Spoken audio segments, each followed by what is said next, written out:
So the bread and butter of any booktube channel is recommending awesome books, and that's exactly what we're going to do.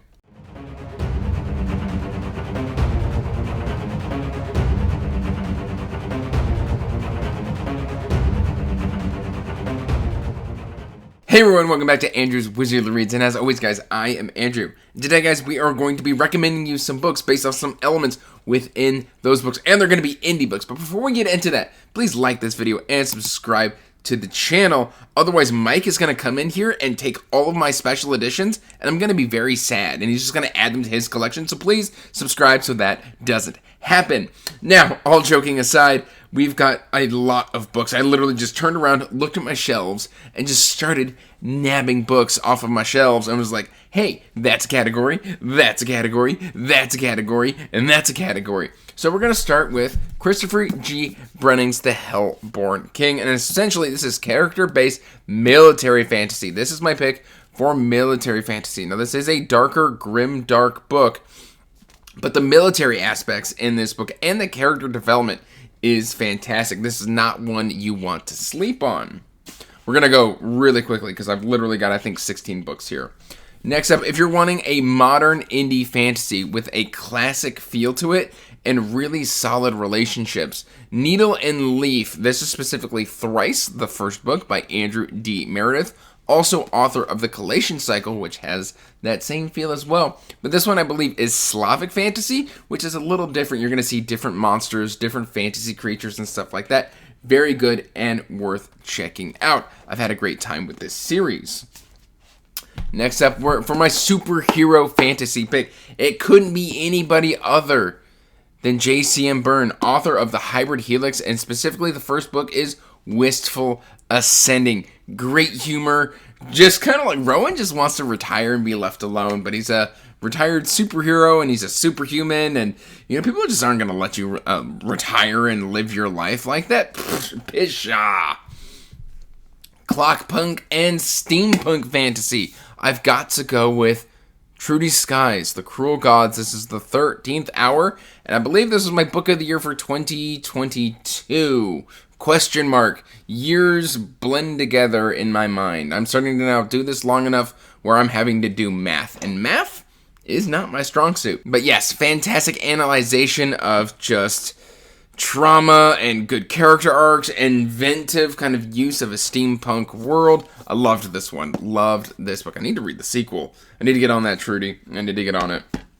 And then, of course, you knew what my pick was going to be for progression fantasy. It's always going to be Will Wight's Cradle. We're going to start with the first book, Unsouled. Now, I know progression has to start somewhere, and so if you're starting from the bottom, by the time you reach that last book, it's well worth the journey because the power-ups, chef's kiss, so good.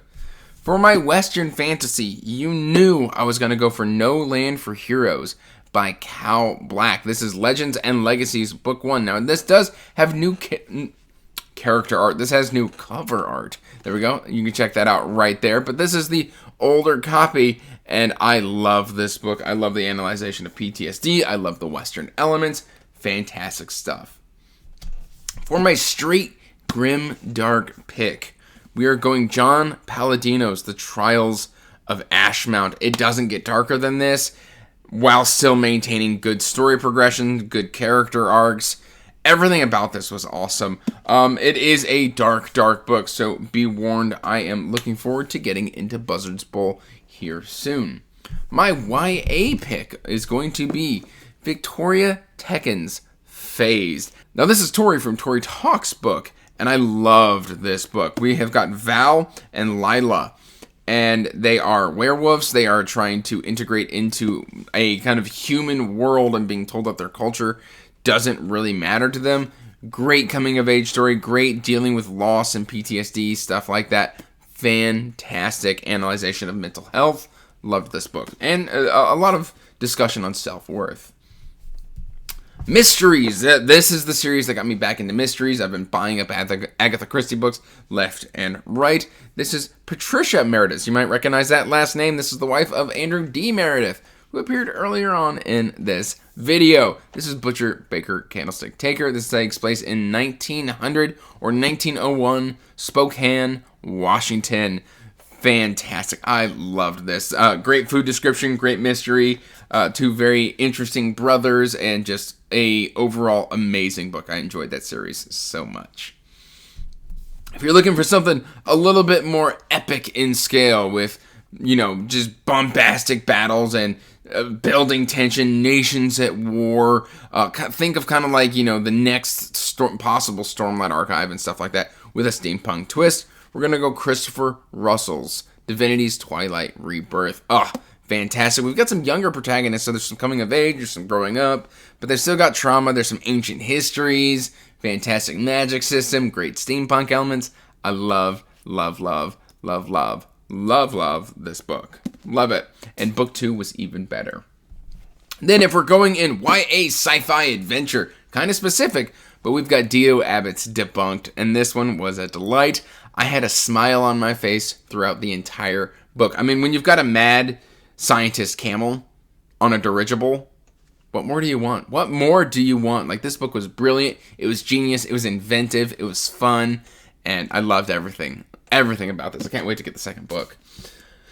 Next up, we have got character-based fantasy. And I'm going to choose The Iron Crown by L.L. Macrea. This is Dragon Spirits number 1.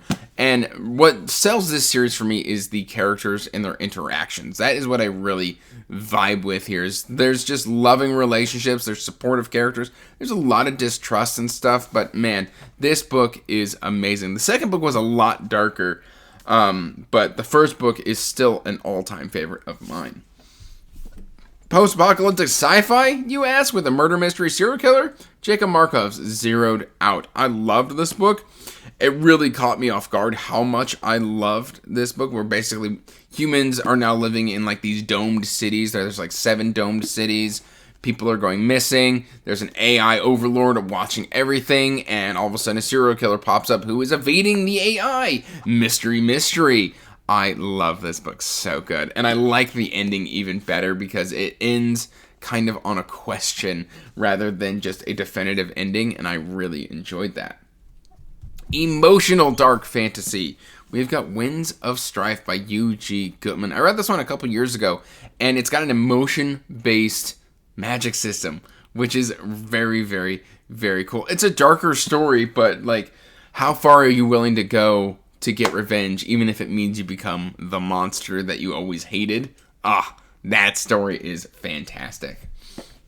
Then we've got a little bit of a tamer fantasy, where it's set in a fantasy world, but there's not a lot of magic. We've got the Swordsman's Lament by G.M. Wight, and I love these books. Bolesco is a fantastic protagonist. Fantastic protagonist. He's the king's champion, the king's swordsman, and he just fights duels in the king's honor. But he's getting up there in age, and, age catches up to everybody. Trust me, I'm finding that out myself. Next up, we have got Druid-based fantasy. And that sounds specific, but I mean, becoming a druid, it's right there in the name. And this is Gromy's story. This is by Mike Mollman, and I love this series. This is Protectors of Pertani. This is the first book. There are currently 3 books out, and so far this series has been an incredible delight. You get to really grow with Gromy. He's kind of a childhood prodigy when it comes to like shape-shifting and like druidic powers, but he's got a little bit of a chip on his shoulder, and so to get him see him grow and stuff like that, very, very enjoyable. Then we've got Magic System. Well, Magic System, we are going to do Threadlight by Zack Argyle. Just a fantastic kind of color-based, I'm going to say color-based, crystal-based magic system with some interesting characters. And this is one of the first indies, not the first, but one of the first indies I read. And it still just holds a very special place in my heart. I love this. And then culture-based fantasy, we're going to hold up Thiago Abdalla's Ashes of Avran. This is Touch of Light, book number 1.